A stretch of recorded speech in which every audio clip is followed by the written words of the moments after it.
Hey fellow woodcutters, today we're going to draw this gear in Fusion 360. There are 24 teeth on this gear. There's a little keyed slot right there. There are a lot of different radiuses.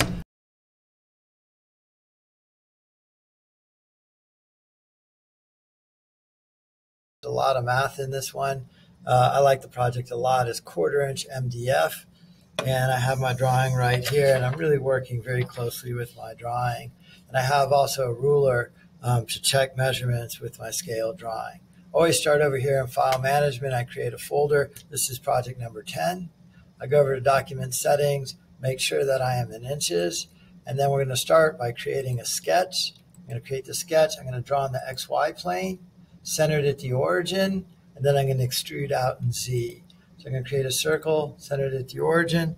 The first little circle I'm going to create is this inner one right here. So this one right here is a diameter of 1 1/8. So you could type in 1 space 1/8 and it'll do a conversion for you. Next thing I'm going to do is create these little circles right here. I'm actually just going to draw a center line. So I know the distance from the center to the center of that circle is on a 3-inch diameter or a 1 1/2 inch radius. So I'm going to create a line. I'm going to snap at the origin. I'm going to come up 1 1/2 inches. I'm going to tab over and get exactly 90 degrees and then hit enter. This is a construction line. I'm going to click on it and make it a construction line. And then off of that, I'm going to create a circle, snapping at that endpoint and coming out. This is not a construction line. That's actually this little circle with a diameter of 3/8. Hit enter.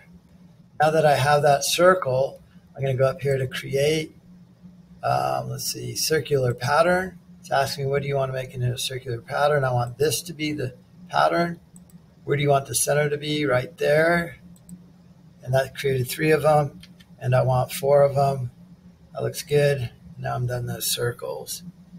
Next thing I'm going to do are these kind of trapezoidal things. A couple of things about these is they are actually radiuses off the circle. So they need to be drawn as radiuses. And these are arcs, which are parts of a circle. So the first thing I did was I measured the distance from the center to the inside radius here. And that's a circle of diameter 2. So I'll create a circle with the diameter 2. And then I'm going to create another circle with a diameter of 4. I'm going to turn off my dimensioning lines. So this is the in part of that trapezoid and the top part of the trapezoid.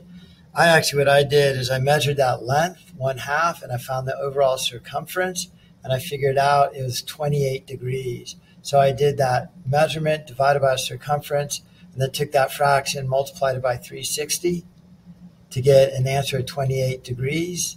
So then I took 28 from 90, which gave me 62.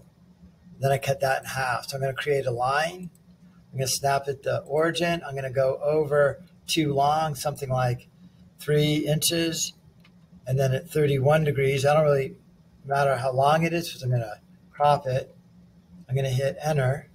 And then I'm going to create another line from here. So I had 31.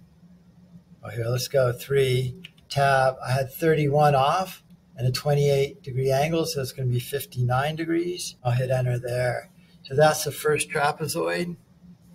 And then now what I'm going to do with that is I'm going to crop all the other parts off of it. So I'm going to get rid of that. I want to crop that line off, crop that off.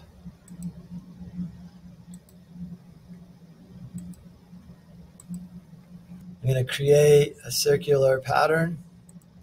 What do you want to make circular? This. Shift that, all 3, 4 pieces. Now what do you want to spin it around? I want to spin it around that. There are 4 of them. Then I hit OK. Start drawing these gears here. So first thing I did is I counted out there 24 gears. And then that means there's a total of 48 pieces, right? So then I took 360 degrees all the way around, divided by 48. That gave me 7.5 degrees. So that means these two things are 7.5 degrees apart. So I'm going to draw a radius from the center coming up, and then that next one's going to be 7.5 degrees over. I also notice that that gear is centered on that line, and that thing right there is on my 45. So I'm going to actually enter this whole equation here. I'm going to create a line. I'm going to snap at the origin. I'm going to come out here. I'm just going to make it too long because I'm going to crop it off. So I'm going to make it, say, 3 inches tab. My angle, I'm going to say 45 plus, open parenthesis, 7.5 degrees divided by 2, close parentheses. So that's going to put me at the center line, and then 3 3/4 degrees above. So I'll click that, and then I'm going to do that one more time. I'm going to create another line at the origin as well. I'm going to make it 3 units long, too long. I'm going to tab over. Now I'm going to go 45 minus the quantity 7.5 divided by 2, close quantity, and then I'll click that one. So there's my tooth, and then I need to crop it on this side and this side. So I'm going to go back to creating a circle. The bottom of that tooth is on the diameter of 4.5 inches, so 4.5, enter. And then the top of that tooth is 5 3/8 of an inch, so 5 space 3/8, enter. And then there's my tooth on that gear, so I'm all done with that. Now what I'm going to do is I'm going to crop that thing all the way down. Actually, if I'm going to repeat that thing all the way around, I also want to have either one side of it like this. So I'm also going to keep that little piece on there too. So I'm going to create a line, units long, tab, 45 minus 7.5, and also minus the quantity, half of that, 7.5 divided by 2. And that should be my next tooth. I'm not going to keep all that tooth. I'm just going to keep the trough of that one, and then this thing right here. So I'm going to start cropping. I'm going to crop that off, that off, that off.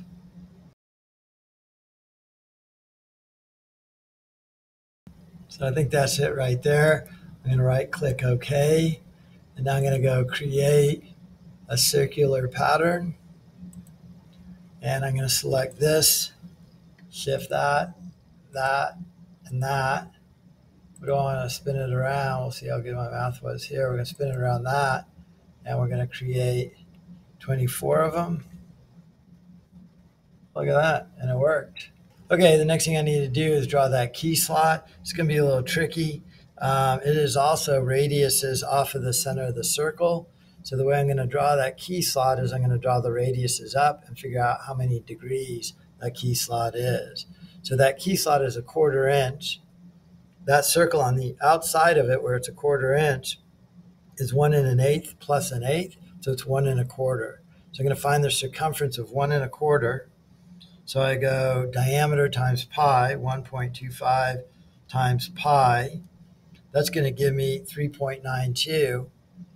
And then how much is that of the total circle? So I'm going to do 1/4 divided by that amount, the circumference, and I get 0.06. But I want to convert that to degrees, so I take that 0.06 and I multiply it by 360, and I get 22 degrees. We'll just round it to 22 degrees. So I'm going to create a line. I'm going to snap at the origin here. I'm just going to come up too long, 0.8, and I'm going to tab over to that angle. If it's 22 degrees, that means half of 22 is 11.